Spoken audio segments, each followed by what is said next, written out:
Hello, everyone. Hope you're all doing well. So we have Aman Beetlejuice. Always this name cracked me up. Yeah, I remember you have been here always, but it's been a while. Yeah, and that is OCD. What you wrote. It's all kinds of it. Um, Aman, that's a good idea, but I don't know how to put it together. It could be fun, but you know what? I really hate to have to create entertainment in order to get people to deal with their problems. If they're looking for a solution, they got to look for something serious. And this channel is a serious with lots of content that has proven to help thousands and thousands of people, if not thousands. And I just don't think I got to, flip in the air and do acrobatics in order to get people to search and seek solution to their problems. If they're not responsible, not looking for something serious, and they want somebody to say, there, here, have some fun, and come here, do this, do that. No, it's their responsibility to go after what is meaningful to them and what solutions are there in good context and good quality. We have that. So uh, the only thing I want to achieve is to have more exposure so people can see that what they're looking for as far as solution is concerned is available. I have seen many other channels and what they offer, theories and discussions, what women want, what men looking for, and all that. That's fine. That's not what we do here. We do cover it from here and there when the question comes up, but we are trying to help people to understand their own psyche and become the mechanic of their own machine. And I'm not going to be flipping backward and forward just to entertain, to absorb such people. I am looking for people who actually are looking to help themselves, and they're searching for this channel rather than me trying to come up with all kinds of, I don't know, entertainment strategies to get them what, So I'm sure you understand what I'm saying. Anyhow, Beetlejuice is male 19 Norway. Thank you for that. Says, hello, Meran. Do you remember me? I do remember the screen name for sure. I used to be in live all the time, and I used to have HOCD, but now I have the worst subtype. It's POCD. Yeah, no, it's just same shit. Don't worry about it. And in reality, hoping it's just OCD. It is. I guarantee you, if these are no different than any other intrusive thoughts. Some people feel that they may harm their children. Some people may feel they may abuse the children, but it's not the feeling, it's the thought that shows up, and they'll never do that. In fact, in a clip that one of the well-known psychologists and psychotherapists had a interview that was an interview done, and he actually touches that topic in his long interview. And you got to watch that clip to understand a little bit more in the regards of these are intrusive thoughts. And when you understand the separation between brain and you, then what the brain suggests or conjures up does not constitute that you will follow it and you will actually do what the brain suggests.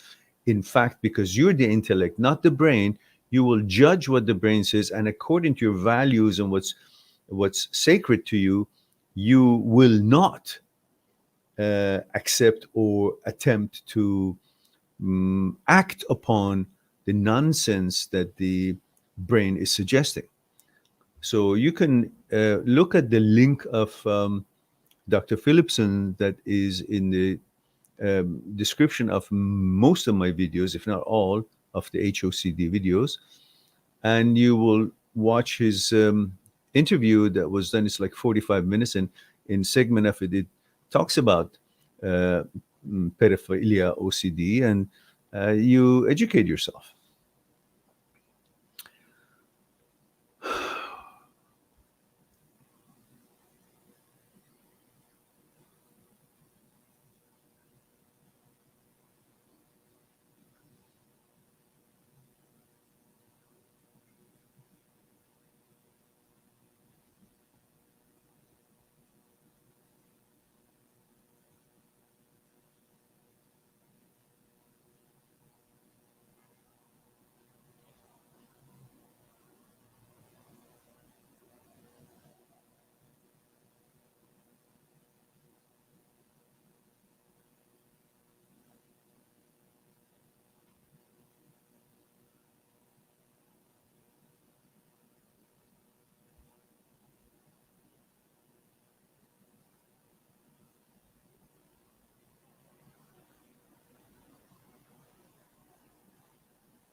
Chris Tafoya says, thank you for your help and videos. You're quite welcome, Chris.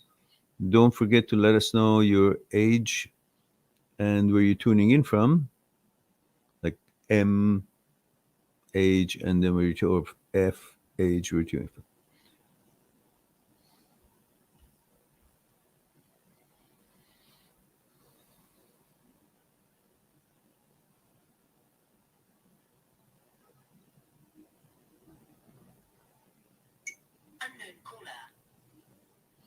Okay, guys, I got to take this phone, this call.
All right, and we're back. And sorry about that. Sometimes it has to be dealt with. All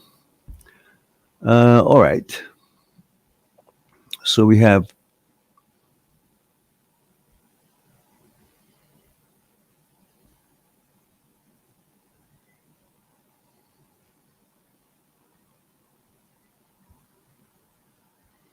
Beetlejuice. You've been here before, right? And you have been educated a lot about OCD and HOCD, subsets of OCD in general. So the question that you're asking, like the wonder that you have, that OCD is just hell. Why do I have it? I just want to know. I just want to be free. You're panicking for nothing. It's a terrible thing, but it's a glitch in the brain that I've explained it 100 million times, 100 times, if not more. And through education and rewiring your brain, you will be able to handle it. It's not where you become even stronger because you become so clear to you. It's not a mystery. You'll know that this is a malfunction in the signaling system of the brain. It's not something that you have to, be forced into accepting it or any shit like that. So just educate yourself and you'll be fine. And Chris Tafoya says 29 male from New Mexico. Thank you for that, Chris. I appreciate that. All right, we have a whopping number of 6 people here, which is very encouraging. 6 times more encouraging than 0, that's for sure. We have to be positive. So, on that note, I will have a sip of the kombucha.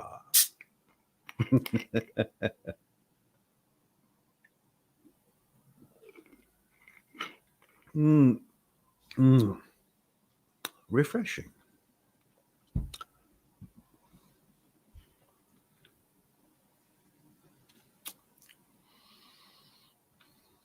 All right. Aman says, how to get over fear of humiliation in public or pain after getting humiliated. Why should you be humiliated? And why is it on you if somebody tries to humiliate you when it is on them because they're being an asshole?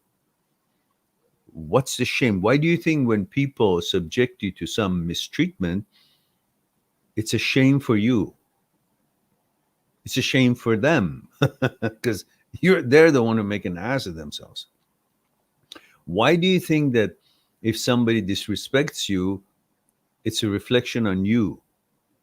Why do you give so much importance to other people? Why isn't your view about their behavior not the important thing that you should focus on? Hmm? Why can't you judge them rather than constantly worried about what are they judging me for?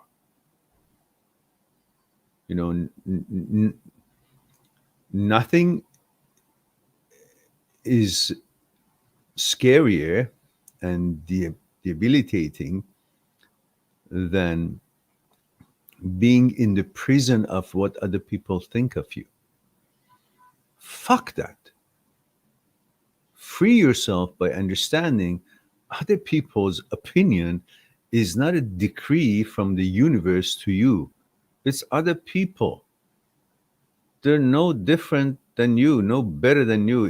If anything, they could be far worse. Why do you think their opinion means more than your opinion and facts? And what you can accomplish, what you think about yourself, what your inner true intentions and feelings about life is. So I think part of the reason that you're being humiliated or think that way is you, because you think that you can be humiliated as if what other people say can humiliate you. It can only make a fool out of themselves. That's all. But you think it will make a fool out of you, depending on what people comes out of their mouths, what other people utter. So you got to change your views of yourself first, and then you can judge. What this person is talking is an idiot. Why should I pay attention? Just shake your head and go. All right.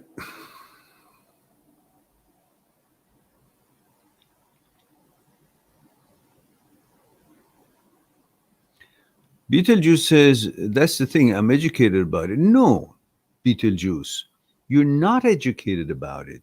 You're influenced by it.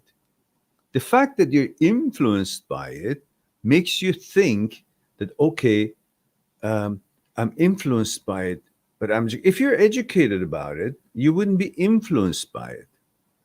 You would know what to do. You would recognize it as a disorder. You would recognize it as a glitch. You would recognize it as a separate characteristics from you. The problem is that you think what shows up in your head in the form of image, thought, suggestion, idea is defining you, and that is you.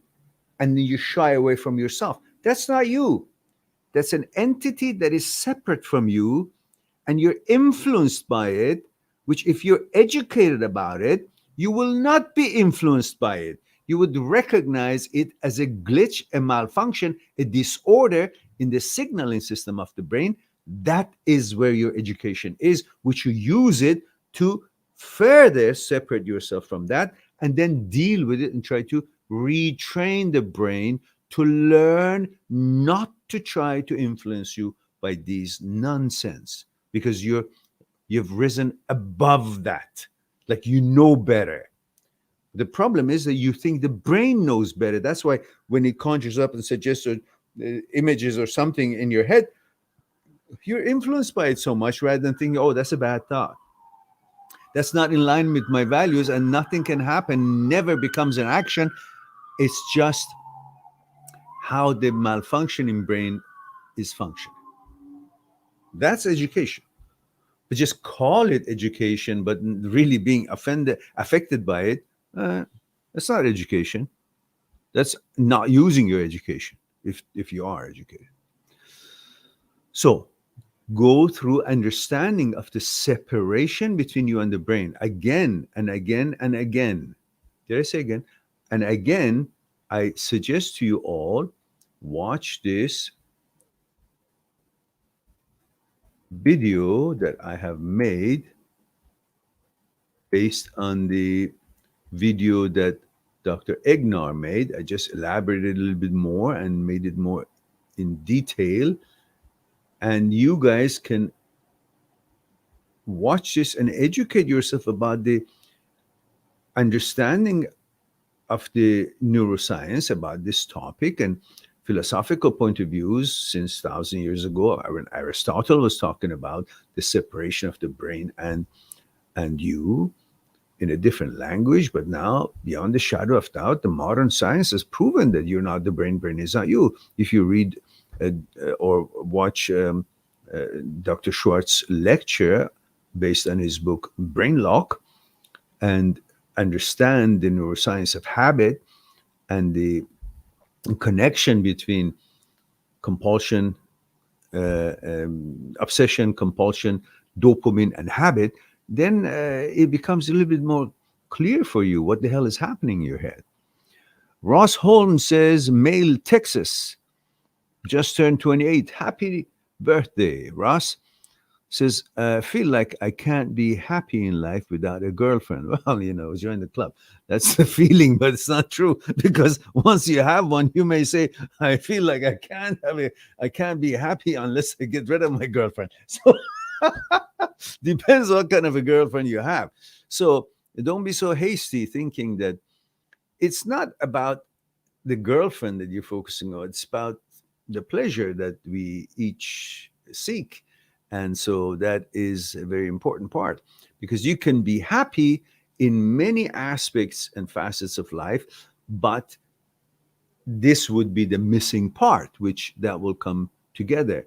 But if you constantly think that having a girlfriend would be the cause of your happiness, then you're fucked, because you have to be happy before you enter a relationship. Then you will continue being happy regardless of how the relationship turns out.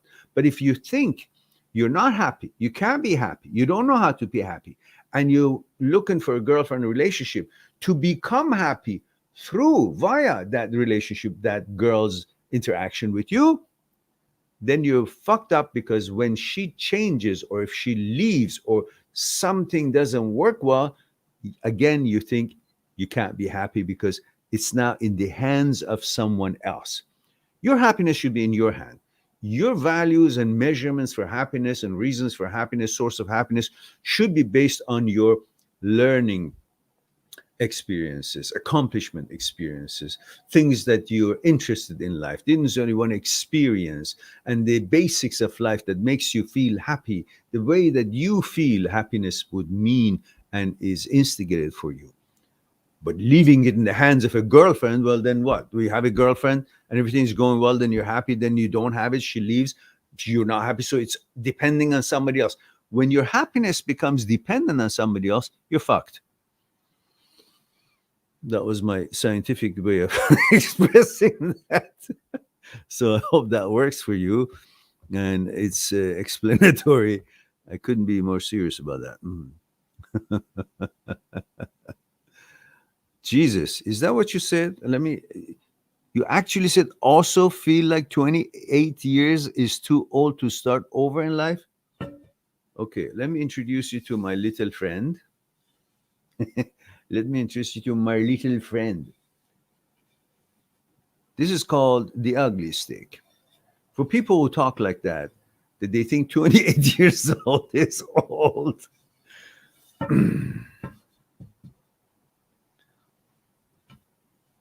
All right. Just let me relax now. I'm not going to respond to that shit, what you just said. I pretend you never said that. Go, shoo. Shoo and enjoy your life and learn how to be happy and not contingent on a girlfriend. And then focus on becoming successful in what makes you feel successful, what it is that you consider success, whether it's your career, what you want to learn, what you want to accomplish, whatever it is. And I guarantee you, when you have more means and more ability to provide, you become more settled in your life as far as finances and everything else. Girls show up out of nowhere. They'll show up because you will exude this kind of a confidence and comfort and relaxing energy that attracts them, and that's what they're attracted. And then when they come and get to know you, to see that you're also well off and you can afford a thing or two, and they'll have more motivation. And if they still didn't work out, okay, thank you very much, have a nice day, next, until you find the right one.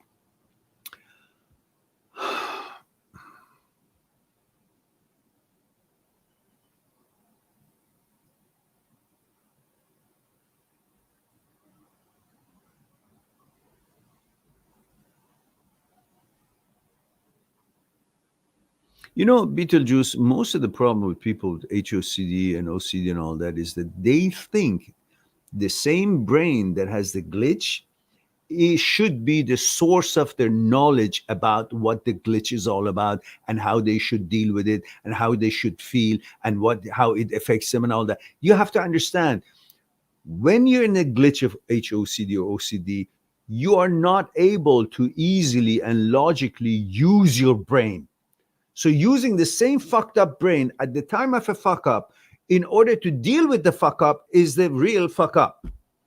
So you need to talk to your counselor, psychologist, psychotherapist, and ask them to help you to understand if whatever I've done in this channel hasn't helped, and all the hundreds of videos that we have created for OCD and HOCD and so on, and the concept of OCD and OCD subsets doesn't help, get your psychologist and ask them to enlighten you about the HOCD and OCD subsets brain type for that glitch, and help you to learn how to rewire through neuroplasticity, which is the way you react to such thoughts, and inform you of that. As I mentioned, if you watch the clip that Dr. Phillipson talks about pedophilia OCD, you will get enlightened about what it is that you should be focusing on.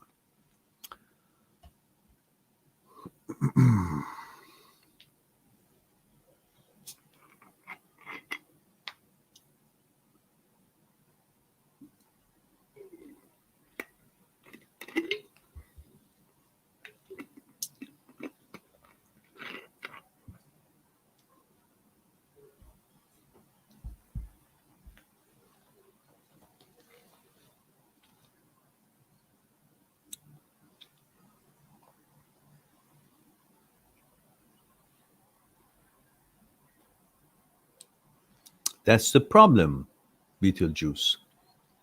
That's the problem. You see, that's what I just said. You just proved it.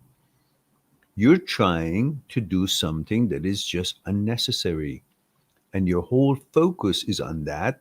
And you've dubbed yourself that I cannot be happy or go on and move on until I figure this out. You're trying to come to a conclusion. Like you gotta have to understand if yes or if not, as if it's up to the brain's spit and conjuring up that makes you this way or that way. These are suggestions you could be hearing from people out there about whatever it is they're interested in. But just by hearing it doesn't mean that it has anything to do with you. That I have to have according to what I just heard, I have to now test myself, see if I am part of that idea or thinking or not. Constantly trying to come up with a conclusion or certainty about the topic is a waste of life. You live your life based on your vetoes and choices, based on what's your values, what you hold sacred, what's meaningful to you. That all those what's meaningful to you and sacred to you and important to you, your values are safeguarded in what Dr. Schwartz called the wise advocate inside. Dr. Phillipson calls it gatekeeper. I call it super consciousness. Whatever it is, there are certain values, core principles that you believe in. That's what guides you, not the suggestions of the brain that shows up now and then, different things. Otherwise, you'd be like yo-yo, up and down, because the brain makes 80, 90,000 thoughts a day. And if you want to pay attention to every single one of them, you're going to go nuts. Basically, you're focusing on what is valuable to you, and that is your guideline, and that's the pathway you walk on in order to go to your destinations of different kinds. No different than when you're driving your car and it's got all kinds of debris and garbage and shredded stuff and I don't know, all kind of different potholes and muds and dog poo or whatever else is on the road. But you're focusing on where the road is clear without the obstacles, without the things that could affect your car or tires of a car or whatever. And you focus on finding that and continue traveling on what is suitable to you, not to pay attention to what other things are there that it is not of interest to you. You'll focus on what's suitable to you, your vetoes and your choices. Same thing here. You're saying that as of now with POCD, nothing is important to me anymore other than trying to prove to myself that I am not what my feared thoughts suggest. That's the fuck up of it. That's the trick of it. That's the waste of your life part of it that HOCD has put you in. You're supposed to not care about anything that is suggested. Say anything that is suggested is allowed to be suggested. Thoughts are accepted to exist. And the mere presence of thought doesn't mean that I agree or disagree or anything. You don't need to follow to prove to yourself that I agree with this, I disagree with this. That is not me, that is me. You don't need certainty. You don't need assurances. You don't just let thoughts, suggestion be there, but you follow what's meaningful for you. Your guideline is your vetoes and choices, your values. That you're holding sacred in your wise advocate, in your gatekeeper, in your super consciousness, your basic principles that guides you through life, the pathway that you want to drive your car on. Discard and disregard what else is there is your motto. You choose to go here. You veto going there. But they all can exist. They can be there. The poo should be there, could be there. The garbage is there. All other things, potholes and everything is there. You just choose. You don't have to destroy them, avoid them, no, and be certain I'm this, I'm that. Labels, conclusions. Observe. Ideas, things are allowed to be there. Aren't they? Whether you say it or not, they're there. There are all kind of lifestyles out there. Some are in line with your values, some are not in line with your values. There are all kind of food out there. Some you love to eat, some you just despise and don't have anything to do with it. There are all kinds of clothing and fashion and product and apparatus and all kinds of things and sports and whatnot.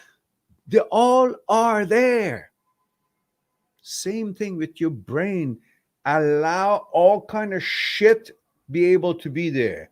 But you roll according to your vetoes and choices. So you don't have to be certain about anything, because what guides you is always there. That you will commit or you don't commit to this particular behavior or not. And that's what you go about. Not about, oh, this suggestion showed up, so I have to now make sure I am or I'm not. That's waste of life. There is nothing that you need to prove to yourself. Go. Live with your values. That's all. Alrighty then. On that note, another sip of kombucha. My goodness, we've got whopping 5 people here. You know, I have learned that actually the number that I see here is not the number that are watching the program. Because when I finish, I see like there are hundreds of people have already been watched, but they just don't participate. It looks like 5 people are writing.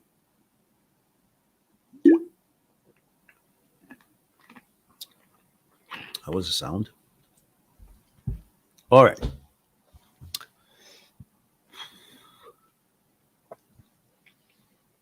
We have BG says hi from Adelaide, Australia. Oh my goodness, Australia. What time is it? 6:25 in the morning plus 7. It's 2 o'clock in there, right? 2 or 3 o'clock in the afternoon, 2, 3 in the afternoon. Welcome. Says, going through a breakup after 3 years and am really struggling. Made to feel it's all my fault. All my okay, good. Oh, that's good. That's how it is. It's always our fault. We men are the ones who actually cause breakups. Let's accept that, so we'll don't have to pay for it anymore. Yes, dear. That's how it is. All right. And he says, made to feel that's my fault. Okay. But I ignored a lot of red flags over the journey because she was hot. Well, there you go. Pay the price. But it was worth it, wasn't it? But now that you couldn't be courteous to yourself and couldn't value yourself, nature, universe, is finally says, okay, just enough is enough. You idiot. This is not your equal. This is not what's good for you. So I'm going to take that out of your life, whether you want it or not, because you can. It's eventually going to break up. Regardless of how hot she is, the relationship is not taking place between the hotness levels. It's not going to continue and become solid or solidify or have a good foundation based on how hot she is or how good looking the two are. The relationship takes place in the consciousness based on bonding on the conscious level. That's why you can see Hollywood marriages. I mean, the actor is good looking and the woman is drop dead gorgeous and as hot as they come. It's a Hollywood actress. But the relationship breaks down. They get married and they get divorced. They both got money. They're both good looking. The man is handsome and the woman is hot. What can go wrong? All the ingredients is there. But no, all the ingredients are not there, because relationship really has nothing to do with how hot the two are. It is an invitation. It is very inviting when a woman is so beautiful and hot, as they say, or to the woman, the man is handsome and stylish. But that's an invitation in order to be attracted to each other, to go out and date and get to know each other's consciousness and see if that is where they can actually connect and bond. When they cannot, regardless of how good looking they are, it breaks down. So, regardless of the looks and the fitness level, the relationship is not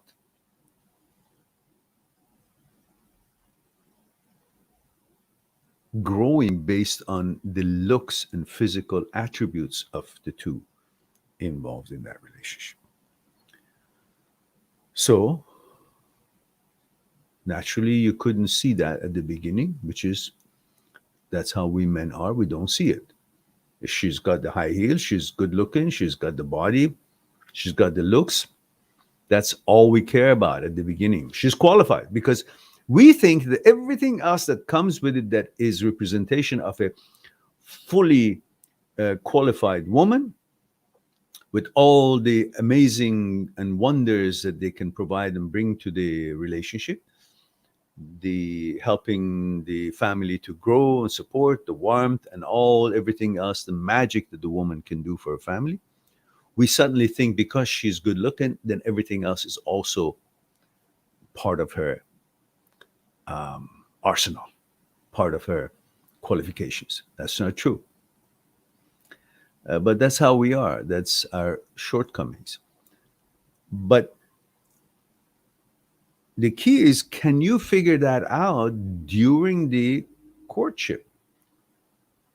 6 months, a year and a half.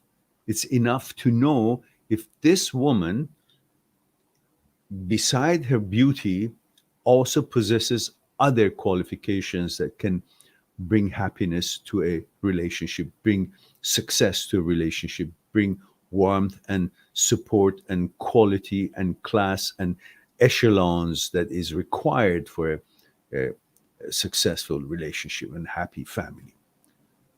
Then if it's not, you both mutually try to end it. You can't constantly say, "Yeah, I want to end it. We don't really match, but she's hot. Look at look at look at her body. Look at it." You can't. You keep looking at it, but the same problem exists. Convince yourself that she's hot. I got to keep her because I don't want anybody else. I can't find any hotter. Because if that's your main criteria, then you got to suffer for the lack of other qualities that you're looking for. You can't just force a woman to have all the other qualities that you're looking for just because she's beautiful.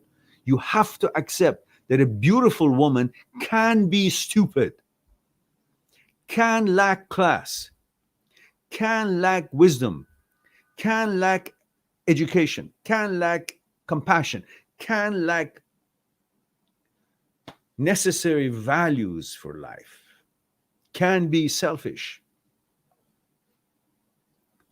But as soon as you see a beautiful woman, you think she's got everything she does is right. That's your problem. That's on you. Now that you are here, you figured it out, or somehow it was figured out for you.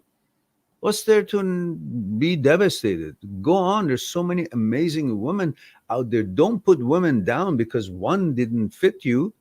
There are amazing women out there, educated, compassionate, loving, supportive, wise, strong, faithful. So look for. If you keep settling for bullshit, you're encouraging bullshit to sprout. But if you disregard or pay no attention or hold back your services and your provisions and what you can do for a woman, if she doesn't qualify, then you promote a good quality of woman. Because they can see that just because they're pretty but they don't have the necessary qualifications, they cannot get the successful or good-mannered, well-natured men. They can't. If you guys stop making yourself available to every fit woman that you see, they will then learn and see that you expect quality in their consciousness level, in their behavior, in their goals in life. And that's not enough. Being between a girl's legs, it's not enough to justify and qualify her to be your life partner. That's on you. If you see why women are not the way and they don't share the qualities that women had 100 years ago, which life was beautiful in most cases, other than the fact that the women were not having enough rights that they do now today. If you see that those amazing qualities do not exist in most women today, is because you guys are so shallow that you allow this to go on by not being sophisticated and not being discriminating. Only she's hot. Okay, then this is the fuck you get.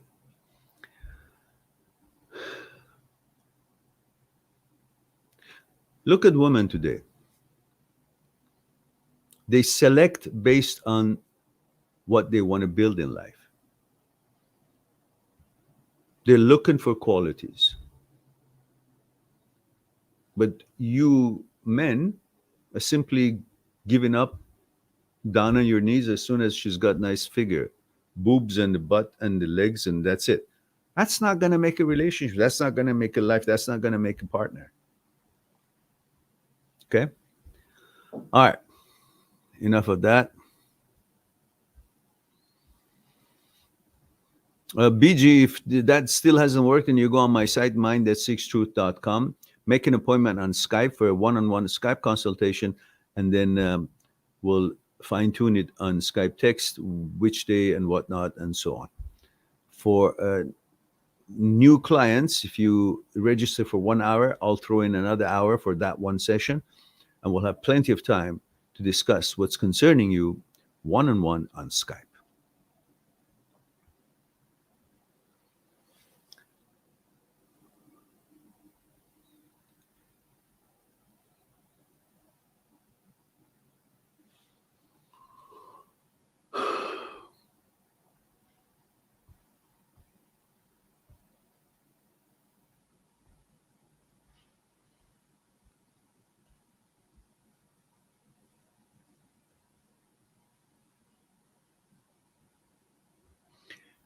Beetlejuice, you say why I cannot grasp the idea that it's not me, because you haven't really spent time to understand. What you need to understand is what I'm talking about, that you're not the brain, brain is not you. And there's enough videos that are produced that helps you to see that. Once you do that, then that would become easier. But once you don't, you keep wanting to think, why am I thinking this way? Because you don't know any other way of thinking, which is the facts. Yeah. And you keep coming with justification of why things are the way it is. It's an ongoing cycle. You're justifying, you're explaining it. So, in other words, you're helping yourself to feel that, oh, that's the way it is. There's nothing I can do about it. Rather than saying, well, I got to find out why I think this way at all. Why would I give any credibility to these, what the brain conjures up? For that, I've got many videos on the playlist, Intrusive OCD, HOCD short videos. That particular playlist helps you to see the separation between brain and you. And that's where you need to start.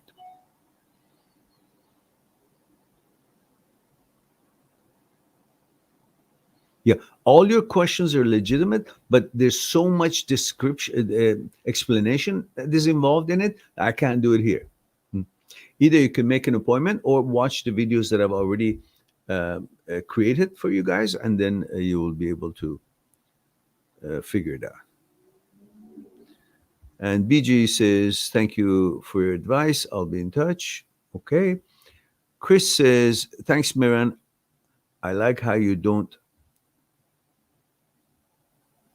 sugarcoat shit. You're awesome. Okay. You're welcome. That's why I get the big audience. Look at 4 people here, for heaven's sake. What have you, goddammit, guys, have done for this channel as far as promoting it and let thousands and thousands of people know?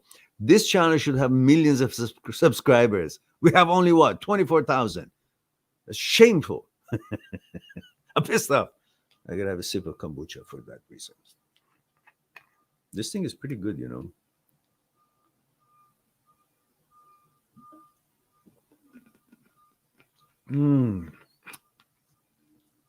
Yummy. All right. Let's take a break for about 2 minutes. Okay. Subscribe on my channel, visit my channel, and go through the videos that you might be interested in. Mind that seekstruth.com is making it one step away to talk to me one-on-one on Skype and discuss what's concerning you. I'll talk to you soon. But we too, like the iceberg, have 1,000 times bigger powers that is not visible, and we must. Why? Is it something we're rambling on and I expect you to accept it? Or is there actually another power within us? Would you come and help me out? Okay. What I want you to do is put your hands underneath my arms and just lift me up. There we go. Okay, now, that's my physical part, right? Same thing, again, with that. Just want to see if there's any difference. Go ahead. Now, go ahead. Now, this, go ahead, when you're ready. Go ahead. So you see, this is different than what he was doing, and I'm not really doing anything. You convinced? Yeah. So are you guys convinced that there is something other than, thank you. Yeah, Thank you very much.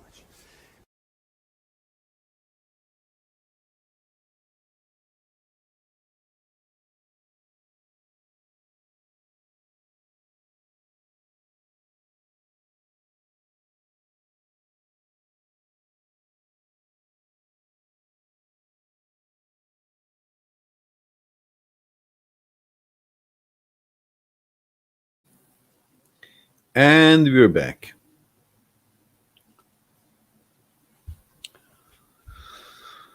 So, what do we have here? We have JPZ22. Says, hey there, love your videos. Thank you for that. Says, could you give me advice? If you would give me your age, gender, and where you're tuning in from, then I'll try.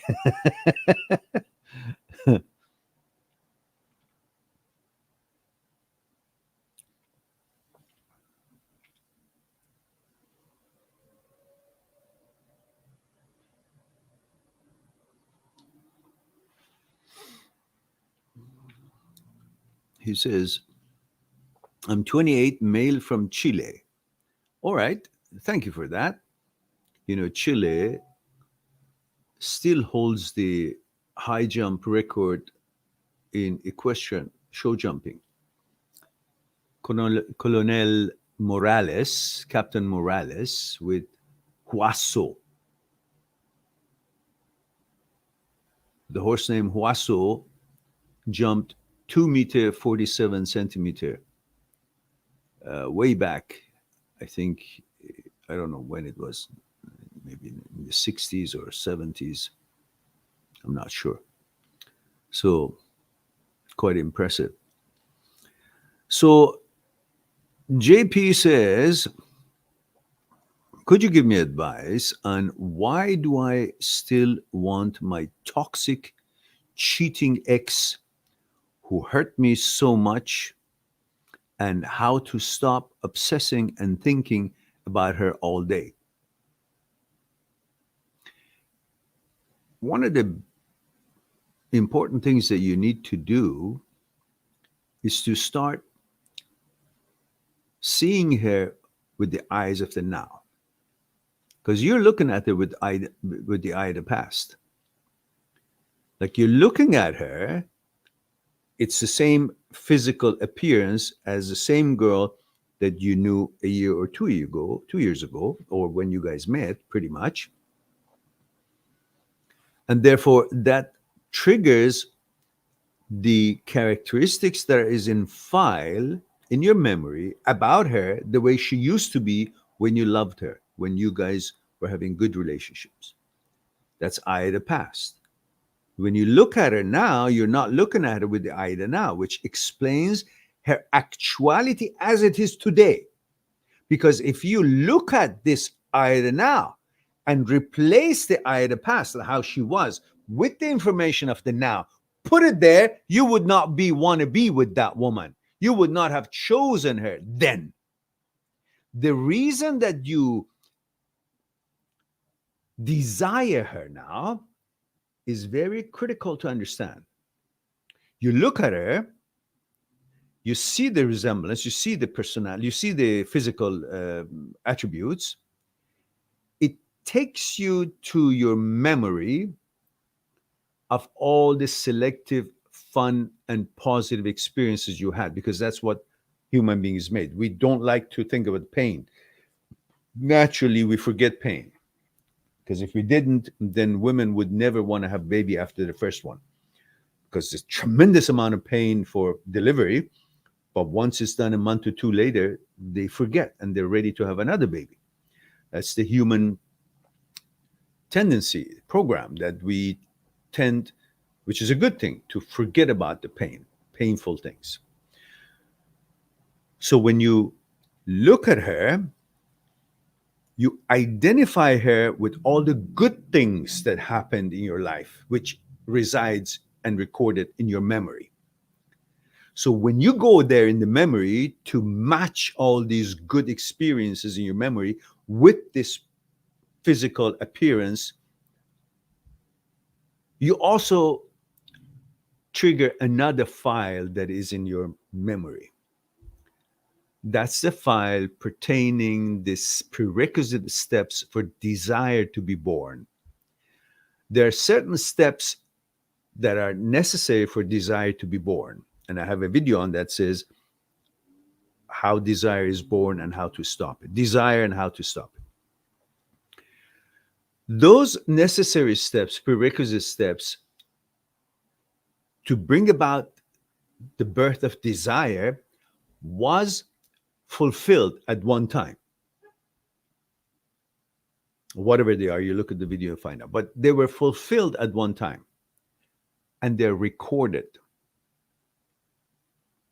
So when you go into the memory because you see her and you connect with the selective positive memories that you guys had, when you're in the memory ruminating about these pleasant, pleasurable experiences, the desire file also is activated, which includes all the prerequisites already fulfilled.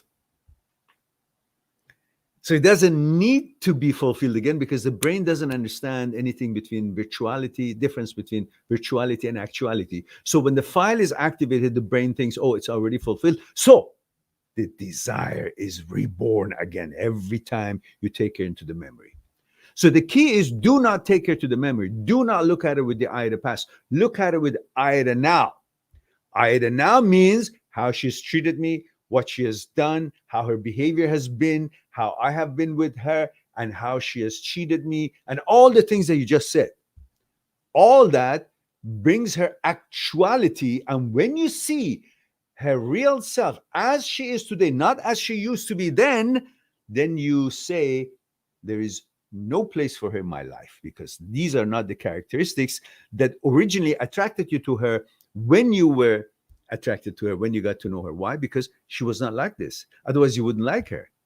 She was totally different. So instead of seeing her as she is, you bring what she used to be, how she used to be, what you remember of that, and project it over today, and therefore you fail to see her as she is. Then you start desiring her as if she was never this person that you don't like. So you think you like. Therefore, her present actuality that you like is not really what you like.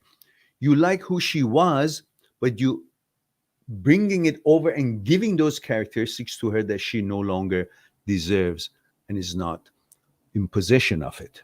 But you just give it to her because you cannot stand telling yourself that it's time to move on. Therefore, you keep polishing her with all the good qualities, because you think it's a sin if something that I loved and wanted so much to dub her as not good enough anymore.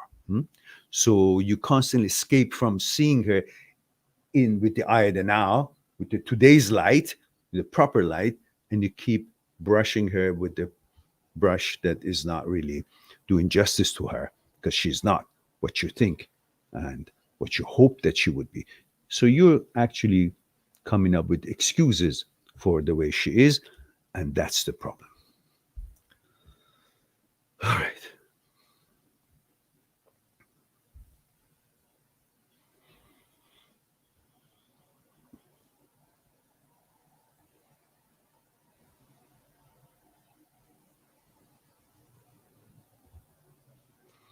Beetlejuice, as long as you believe the brain, you're fucked. I'm telling you, you need to understand brain is like some crazy person out in the street is uttering all kind of shit. You just pass by. Allow him to say whatever he says, but don't pay attention to it. JP says, thank you for your advice. When I saw her at a party, it's like I see her very different, and I still invited her on a date because I got desperate. Mistake. And because I made that mistake, I feel like a loser. You should, but you can always bounce back from a loser to winner, because that happens in tennis all the time. In one game, you're down, you're loser. And next game, you make a good ace or good return, and that's it. You win the point.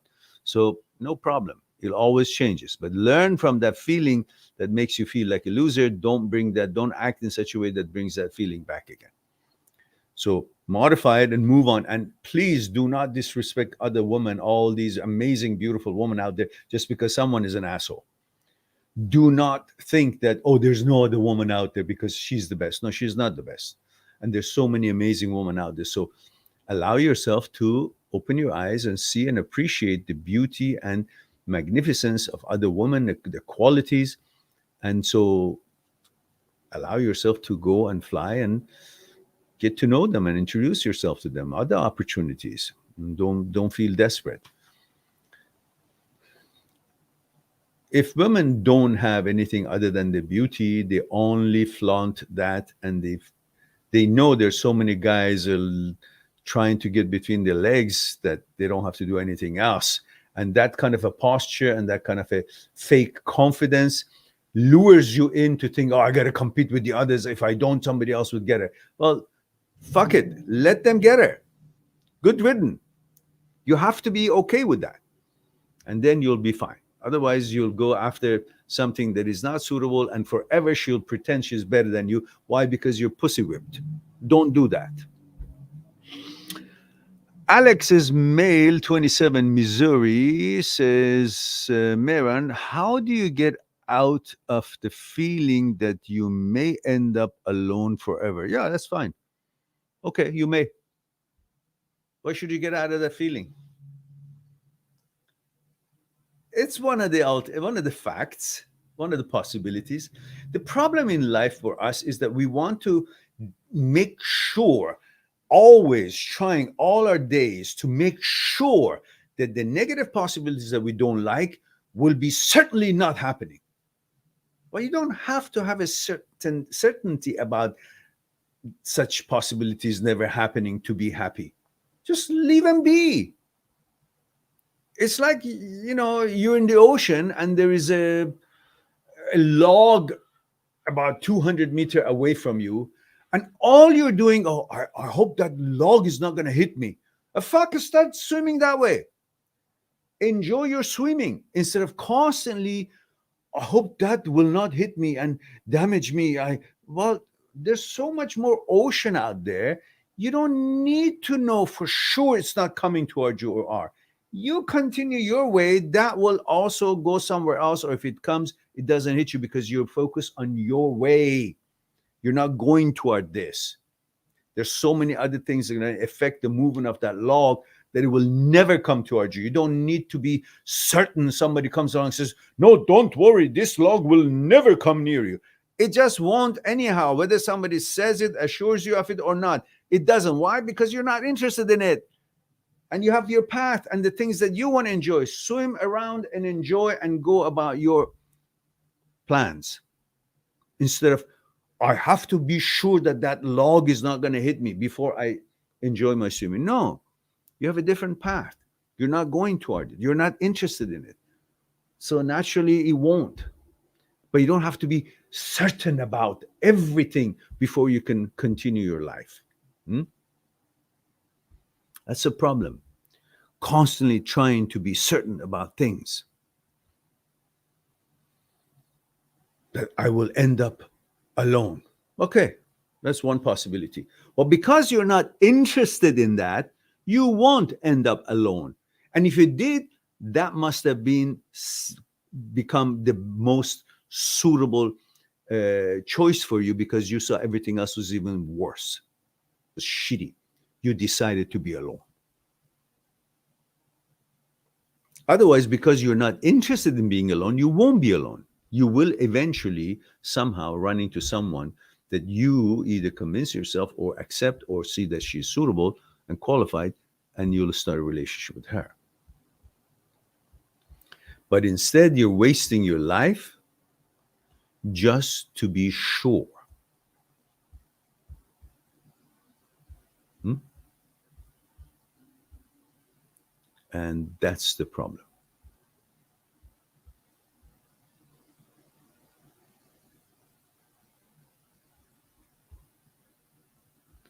That's the problem. All right. Says, no woman I find attractive want to date me. Okay. Find the one who wants to attract you. Find the one who finds things that are really unique in you, and she's looking for that. You're going to the woman that are not looking for what you have. Go to the woman who's actually looking for what you possess, what you have, your credentials, your qualifications, whatever it is. And that will happen, you will get to know it by constantly having a lookout.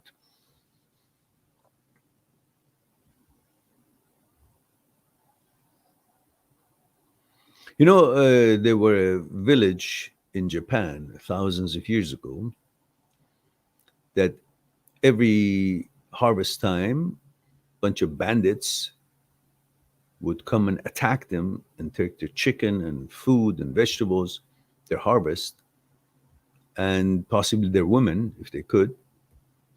And they had to hide their women and their food. So they said, what are we going to do? We're not fighters, we're farmers. What do we do? They said, let's go ask the old man who lives outside of the village. So they went to the old man of the village, and the old man says, go hire samurais. They said, but we don't have any money. How do we hire samurais?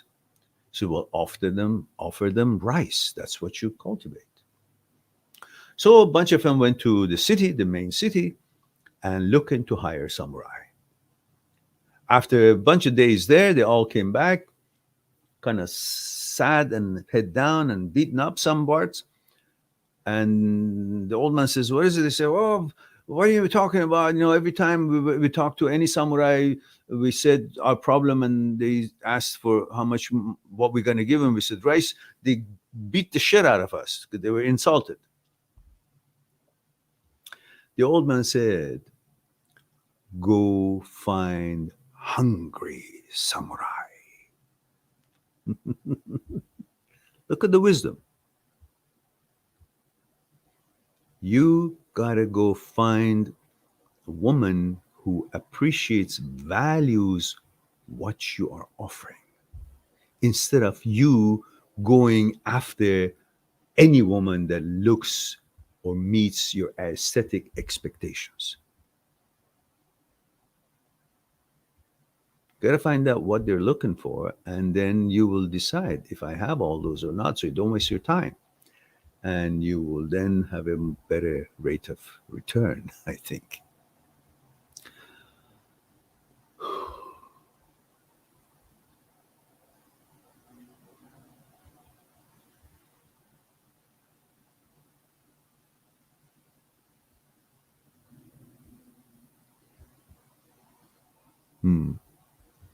Okay, Alec, yeah, you can decide on that. I would know what city it is, what environment it is, so you know better than that. That's your area, I guess, to accept that job or not. Rahul says 34 male, India. He says, hi, sir. Wife, come with me at my place along with her sister. It's been 8 days now. Before coming, she said she will stay for 8 days and go back at her hometown. Now she said she want to go back. She's telling me to switch my job near to her place, but I said it's not possible to switch job at present. So how was this 8 days that she came back? Were you a good man? Were you making her feel safe? And Rahul, understand her psyche. The fact that she comes back with you with her sister, somehow she has felt unsafe. I don't know how you guys, your relationship with each other was, but this is perhaps something you should be sensitive about and focus on how you can make her feel safe again. That is probably the primary problem. And how was this 8 days? Were you guys kind to each other? Were you kind to her? Did you make her feel good? Were you able to help her to see what you have changed in yourself, what you have understood, and all that? And Rahul says she wants to go back for her job related work and will come back. She wanted me to do things as per her wish. She said I should not dominate and listen to her. How can I handle the situation? That's all right. Number one, you listen to her, and then you guys can discuss the good or bad point of a suggestion she makes or you make, and compare the effect of that decision, whether it's hers or yours or both suggestions, on your lives, and which one gives you a better result. So, regardless of who says that, if you think that it should be your suggestions always, so you would look like the man, so you would be the leader, so she would be able to see that she has a husband, that's not the way. Cooperate with her. Say, honey, this is what I think about this situation. What do you think? Do you think what I'm saying is a good suggestion, or do you have a better idea? Let's discuss and see what's best for our family. After a while, she finds herself included in the important decisions. She will appreciate that. She will feel confident and she will feel respected and valued because you're asking her opinion and her counsel. So she will feel she's not just a woman to clean and, you know, the rest of the relationship between man and a woman. And she feels that she's valued as an intellect, someone who is part of this family and part of the decision making. And that makes life easier for you. Don't be mistaken. She's an intelligent human being, regardless of how women were thought of in 200 years ago.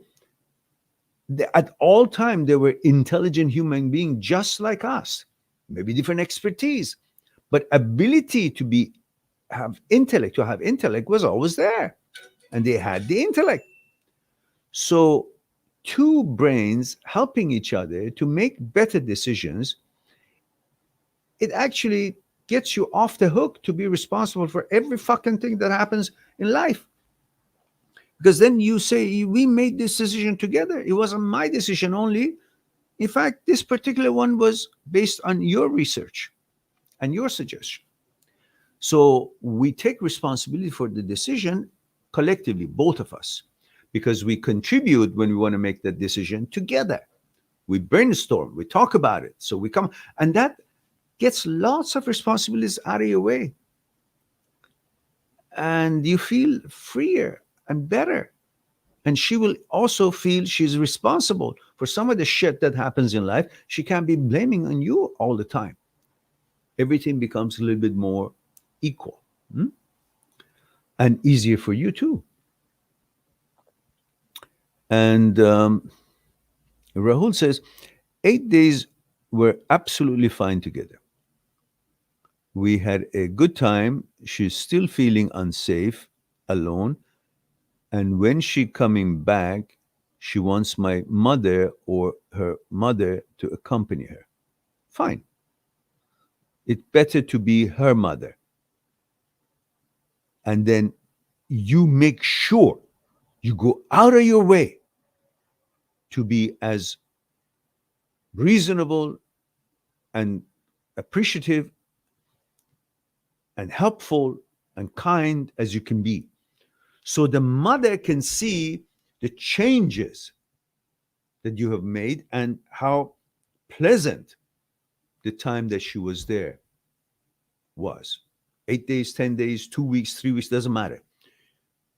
It's not a game you're playing. In fact, you're training yourself by the idea that they're there. You're actually more focused to be at your best behavior, which by keep repeating that best behavior and best decisions and interaction, you are going to be reprogramming your natural default behavior to a good standard now.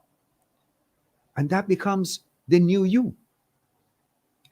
All about logic. It's not about you dominating her or you be submissive to her. It's not about that. It's about finding ways to make this little family, it's not the fucking world, but it's your world, to make it work together. Nobody gives a damn if you are a man of dominance in your home or you are cooperating together and making it happy. Nobody gives a shit about your family.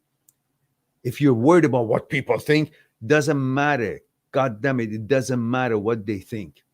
All it matters is how your wife feels, how you feel, how your child feels. That's the happiness. That's all there is. It doesn't matter if other people think, oh, you're soft or you're too kind or your wife doesn't bow to you every time you come. Fuck all that. It's your wife. It's the mother of your child. It's the one that lays beside you and you go to work for her and you're building a life together. She puts her time to work and help the family. You work your time, you put your time to work and help the family together. Bring that together feeling. Then, out of love and respect, she may respect you out of her heart, not out of fear. Because if you think it's important for what people think, what kind of man you are in your home, than what she thinks what kind of man you are in your home, well, they're not going to be sleeping beside you. They're not going to be cooking for you. They're not going to be doing all the wonderful things that she can do for you. She's the one who's doing it. So you honor her, what she thinks about you, not what the fuck other people think, how dominant you are, how manly you are. Fuck them all. Pay attention to your woman. Be kind to her. Think deep. Short life. Other people won't remember you, but when you go, she will remember you. Your child will remember how you dealt with her mother. You have a daughter. If you mistreat your woman, your wife, your daughter learns this is how men should and could and are entitled to behave with their woman. And she will also submit and allows the man of her life in the future to abuse her, to be disrespectful to her, to beat her, to whatever it is that she saw her father did to her mother. Do you like to see some guy hits your daughter, mistreats her, disrespects her, dominates her all the time, and this you do what I say? Do you like to see that? You don't. It's your daughter. You rise and you try to defend her. So if you show respect, compassion, love, fairness to her mother, that's what she would expect from a man that comes to her life later on. She will be happy, strong, confident, and you will be proud of such a woman, such a daughter that you have that became such a woman, and how her life is that her husband is not abusing her, dominating her. You are a teacher to what kind of a man should be in the life of your daughter by the way you train and you behave, by the way you behave and treat your wife, her mother. There are many reasons why you want to be so kind and generous and polite and respectful, loving and compassionate to your wife. One, for you to feel good about yourself. Two, for your wife to feel safe and feel good about herself. Three, so your daughter can see what kind of a behavior she should allow and expect from a man in her future. Don't forget. So let her mom come and do whatever you can. Don't ever raise your voice. Talk, discuss. There's no war here. She's on your side. She's your wife. All right.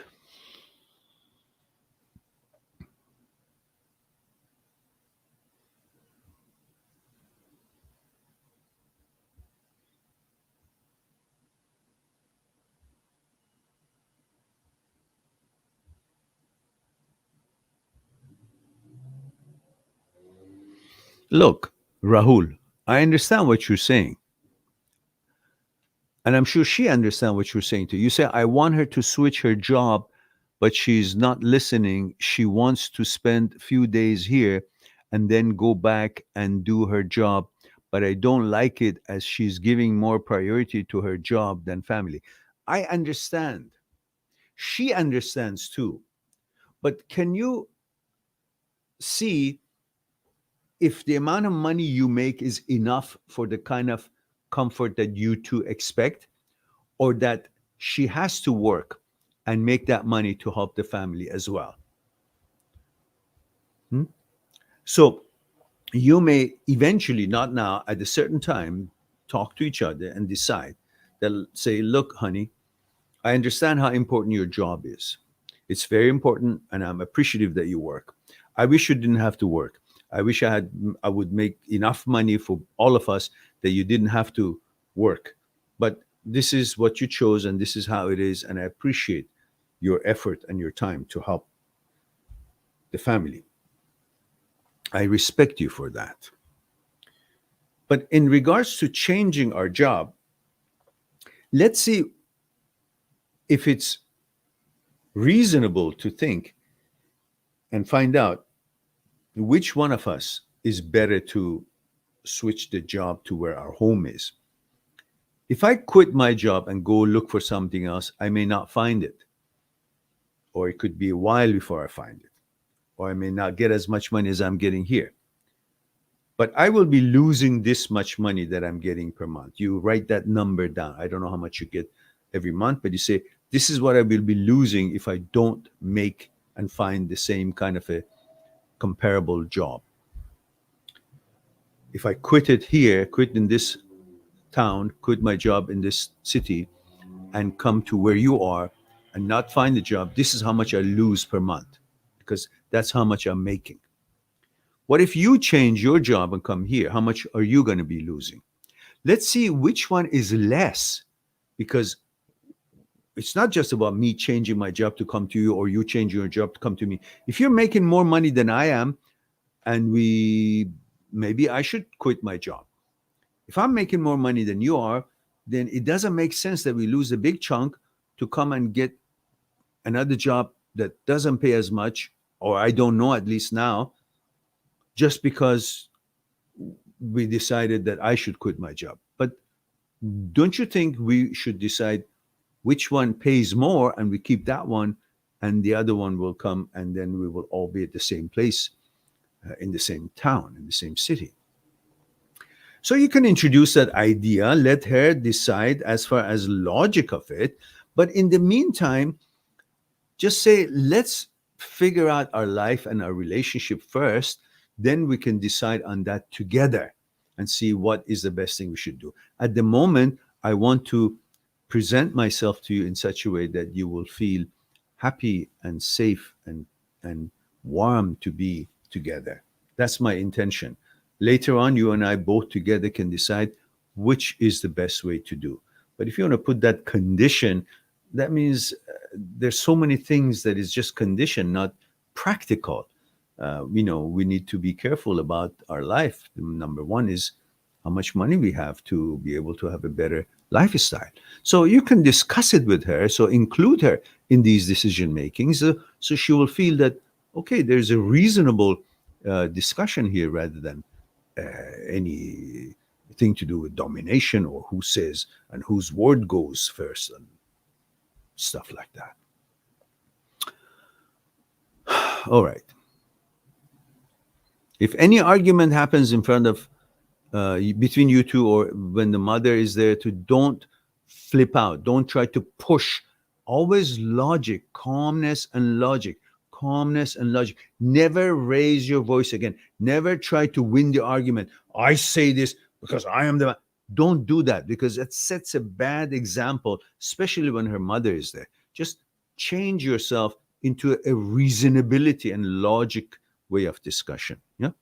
And then she will fall in love with you again. And she will question herself two times, say, well, he's so nice now. Why am I making so much problems? Or why am I thinking this way? Maybe he's right. He makes more money. Maybe I should switch over here. Let her logically understand and decide rather than forcing it to her. This is the way I say so. It's not going to work.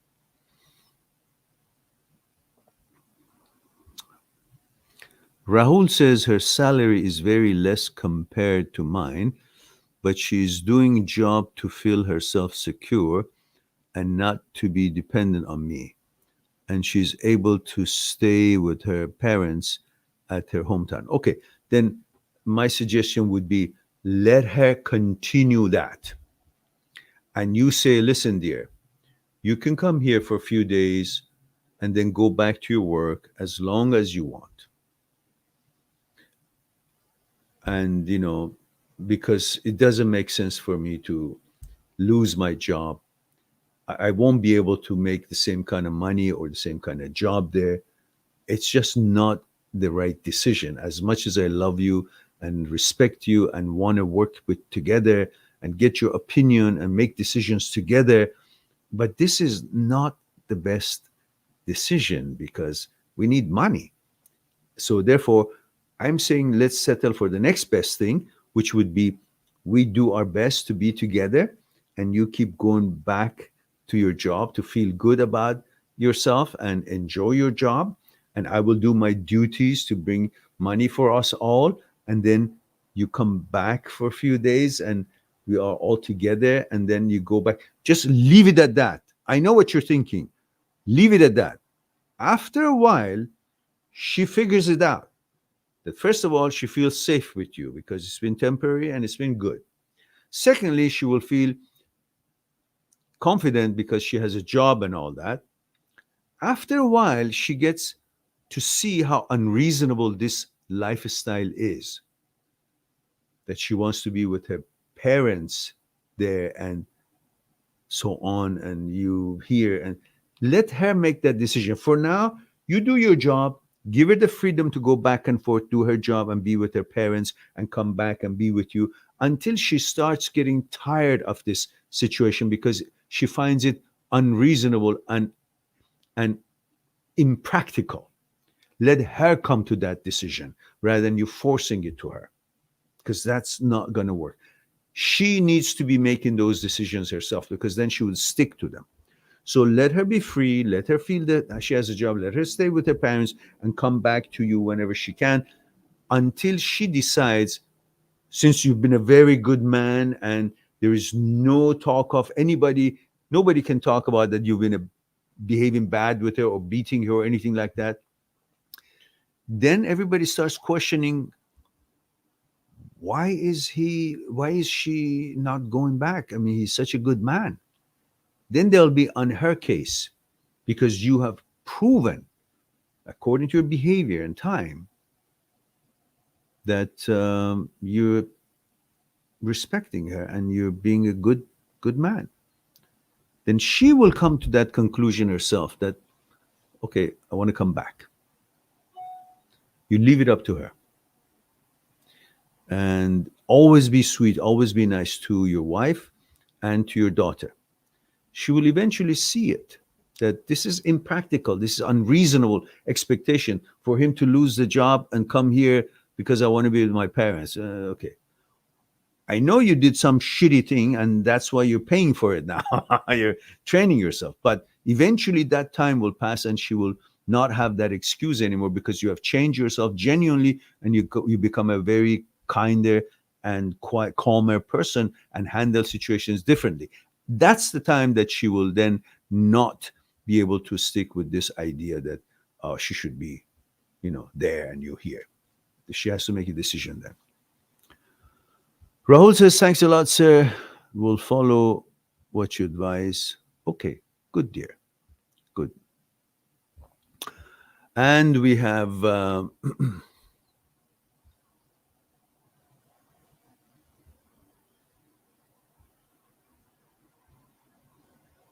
Chucksters here says, damn, that was good, Mehran. Your vim and vigor really spoke volume. Okay. I don't know which part you're talking about, but thank you. I take that as a compliment coming from you, Chuckster. And Beetlejuice says, this all feels like bad dream. Yeah. Listen, Beetlejuice, have a little bit more faith in yourself and focus on educating yourself and watch the links of psychologists, psychotherapists, watch the videos I have made and rewire yourself instead of constantly trying to focus on how bad it is. Yes, it is bad. Yeah, but you can fix it. There are ways to fix it. Yeah. And Norman Osborne is here, says hello. Hello, Norman. Age and where you're tuning in from, Norman, I don't remember. So do me a favor and include that. Just like I have asked everybody. And again, let's put that on here. Where is it? I don't have that.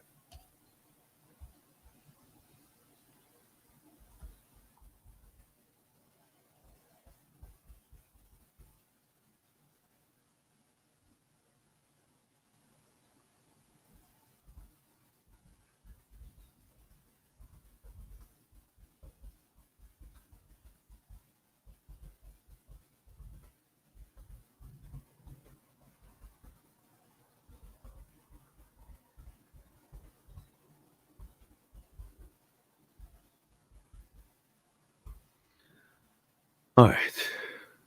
Maybe that will.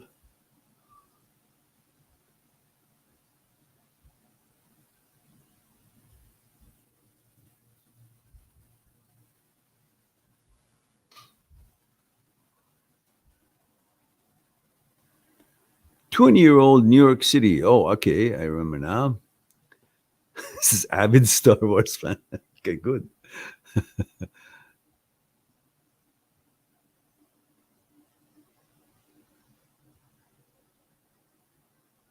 No, Norma, I haven't read that book. Okay, now I put this up here for everyone to.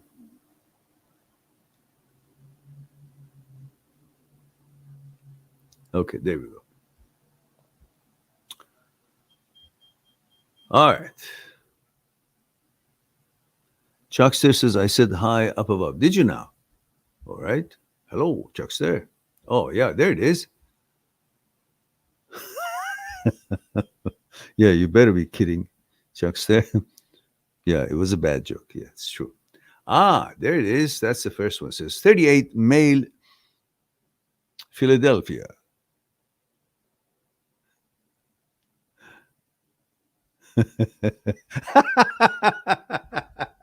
It says 38 male PA, and then in brackets, wherever you think that is today. Yeah, okay.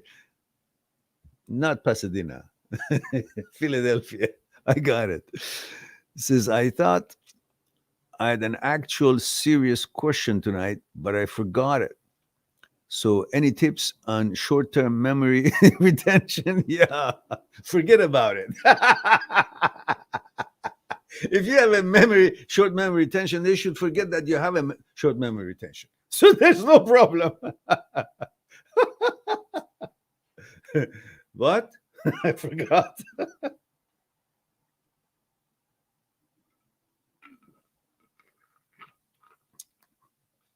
All right.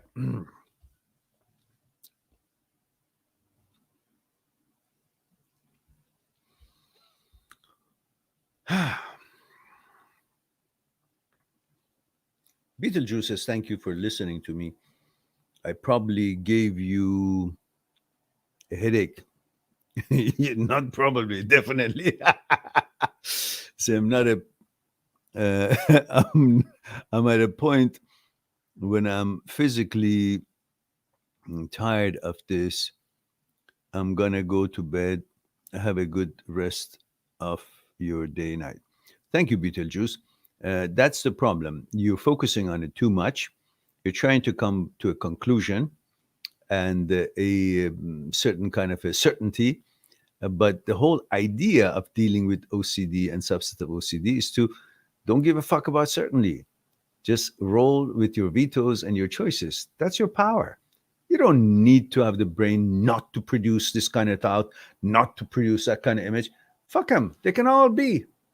Doesn't change you. They can be. You're the ocean, and the thoughts, images, ideas, suggestions are the ships in the ocean. What they carry is not going to change the ocean. The content of each ship is not going to change the ocean. Ocean is there for these ships to be visible and pass by as the pathway to wherever the hell it is that they want to go. But that does not concern you to be worried about, oh, the ship is here. I have to now see what's in it because it might affect. No, it doesn't. It just don't give a shit. Let the ships be there. You're the ocean. The sooner they can pass through your field of vision, the sooner you are enjoying the rest of your day in tranquility. So you don't need to investigate them, to call the Coast Guard to search and see what the ship is carrying, because that's going to give more attention and waste your time to engage and interact with that ship. You want it to pass by. Therefore, you accept it to be able to pass through. You accept it to be present, these ships, and you give no shit about them. Let them pass by. Same thing, thoughts. Thoughts can come in and go, and because your head, your brain is a place for them, they can have an opportunity to be visible. But you don't necessarily care about knowing nitty-gritties about them or stopping them from coming or telling them why you're here. Because the more you spend time with them, the more they linger. So the more you accept them to exist, that means you don't give a shit, and they can be whatever the reason they're there for, and let them pass by. And they will pass by and dissipate on their own. All right.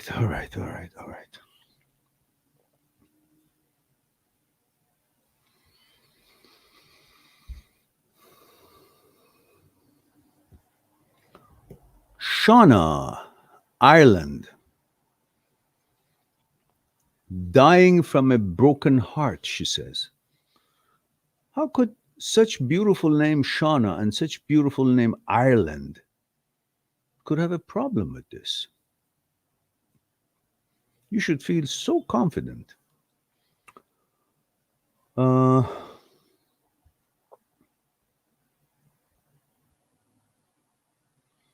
Chuckster says, I don't know, Mehran. Since last January, the world, especially the Americas, can't seem to get cargo ships in ports due to incompetence at a certain level on the food chain. Well, we know what the hell is going on in the world. It's all by bullshit plans that is happening. So it's not really, nothing is really as real as they want to make it. Everything is exaggerated, and purposely they're stopping the balance of the world. And we should stand our grounds. That's what I have to say about that.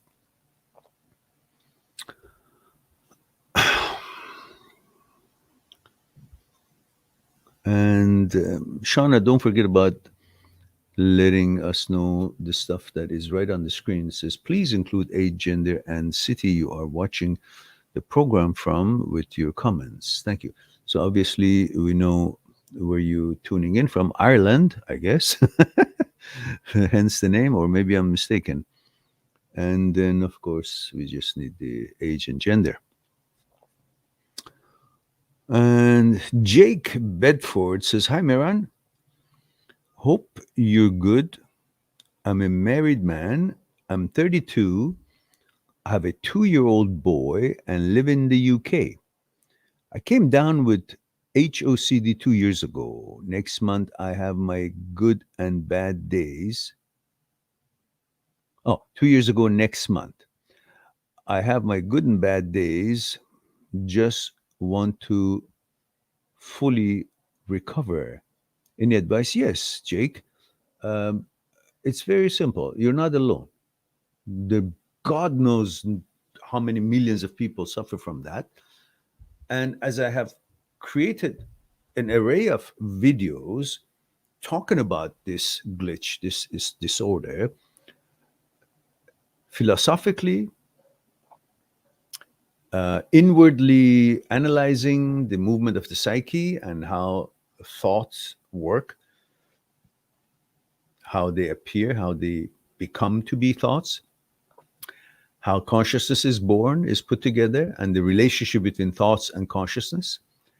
I've discussed all these in different videos in regards to this particular disorder.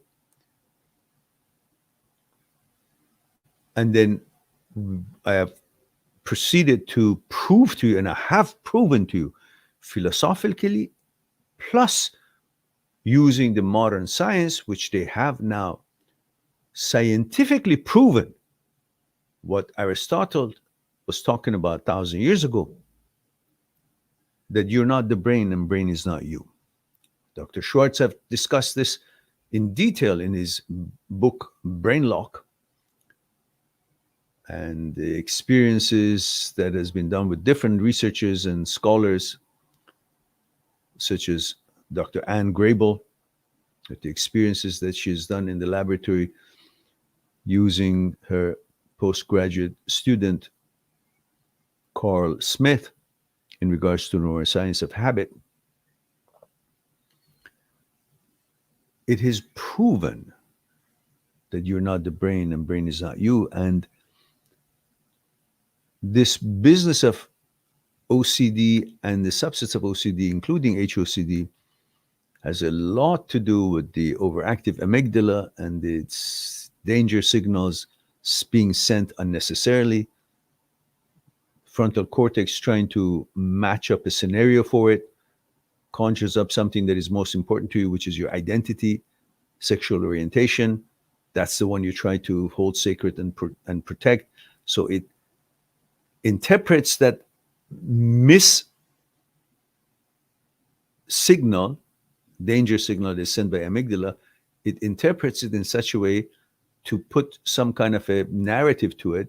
And then you think this narrative is why this danger has been sent, danger signal has been sent. Then you justify that there is something wrong, which in fact is all about the glitch in the signaling system of the brain. There's nothing changing in you whatsoever, never will.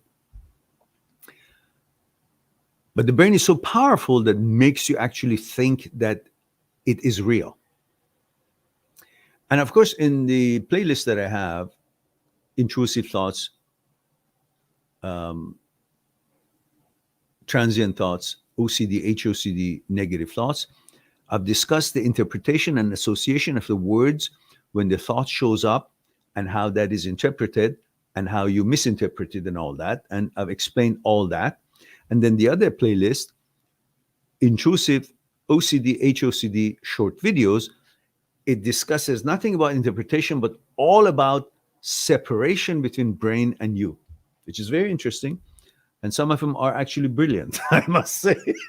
And I haven't seen it anywhere.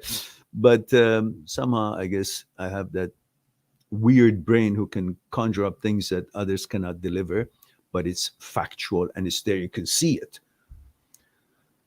And so if you watch those and then the links of the experts, such as Dr. Jan Wehner, Dr. Schwartz, Dr. Philipson, Dr. Owen, and all these will, if you watch their videos and their discussions, and they would be able to educate you further on the topic. And of course, I highly recommend this particular video that I have made a while ago, which is uh, produced based on the uh, video that Dr. Egnar, who is a brain surgeon, I believe, neurosurgeon, has had prepared, and I just elaborated a little bit more with different extra informations there. And I highly recommend everybody to watch this. This is a little bit wordy video. It's a 45, 46 minutes video, but it packs lots of information in helping you to see how easy it is to see philosophically that you're not the brain, brain is not you, and how modern science have proven through the experiments of neurosurgeons, neuroscientists, such as Dr. Sperry, Dr. Penfield, Dr. Owen, Dr. Libet, the brilliant experts in the field with brilliant experiments in the lab, Nobel Prize echelon type of researchers that have proven to you and have explained it in detail. You can see clearly you're not the brain. Brain is not you. And there are aspects of your mind and brain, there are aspects of you, the mind and you, that the brain cannot even reach. So brain is not the intellect, brain is not you. And what it conjures up, it's its own malfunctions, but it's so powerful that it affects the body. And then you take that reaction of the body as in evidence that what the brain conjured up is actually true, which is all so fucked up. So you need to, that was a scientific word, you know that. And Jake, yeah. Jake says, thank you, Mehran. My neighbor 2 doors up from me is a trigger to me and really does my head in lol. Every morning I wake up and see his car. Even his car sends like a frightened feeling. Yeah. Is this quite normal? It's because your amygdala is trying to protect, in fact, who you are, which is your heterosexuality, and it's so you're overprotective of that. Somehow you've become so sensitive about protecting this through what it is that is not in line with your values, and you see it as a threat.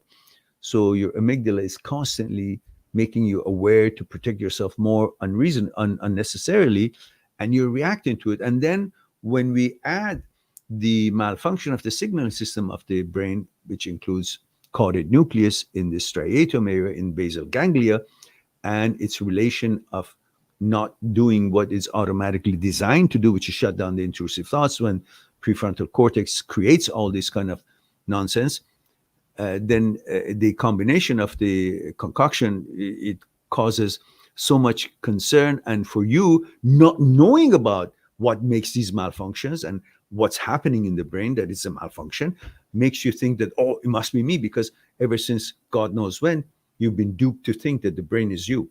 Well, there's a lot more discussion on this, which you're more than welcome to make an appointment with me on Skype. Go on my site, mindthatseekstruth.com, mindthatseekstruth.com. Make an appointment for a Skype consultation, and I'll be more than happy to add 1 more hour to your 1 hour registration. And we'll have 2 hours, which would be plenty of time for that one session. And we'll discuss what's concerning you in detail, one-on-one on Skype. Otherwise, if I start talking, it'll be another 2-3 hours, and I'll be I don't have enough kombucha for that long, so that's the main reason.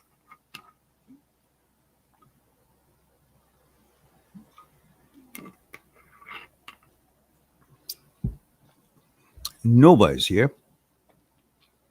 Mehran, hello, Mehran. Male 21, Florida. USA. Oh, thank you. Land of free. Lucky you guys.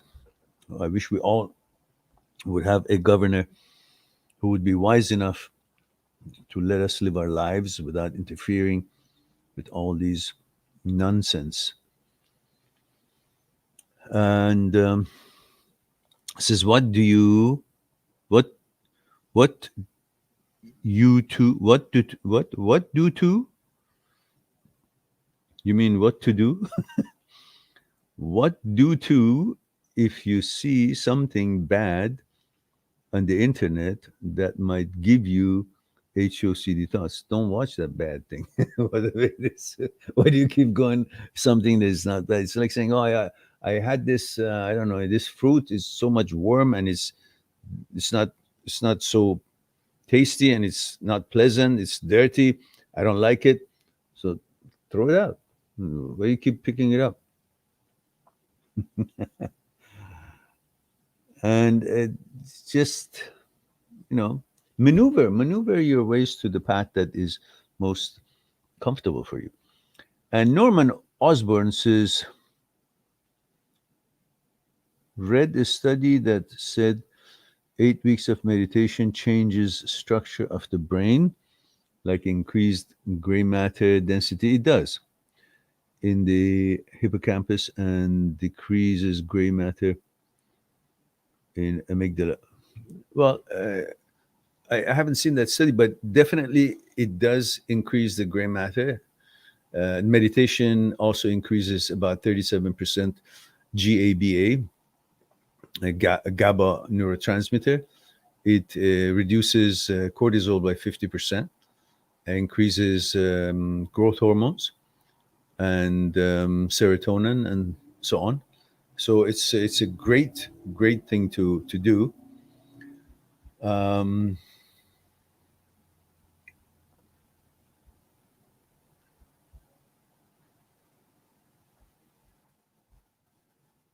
um, so also the gamma aminobutyric acid, GABA, gamma aminobutyric acid, is known to be a neurotransmitter that is responsible for managing depression and anxiety, and also helps managing the intrusive thoughts. So meditation is very important because it helps um, this neurotransmitter, important neurotransmitter, to be secreted a little bit more.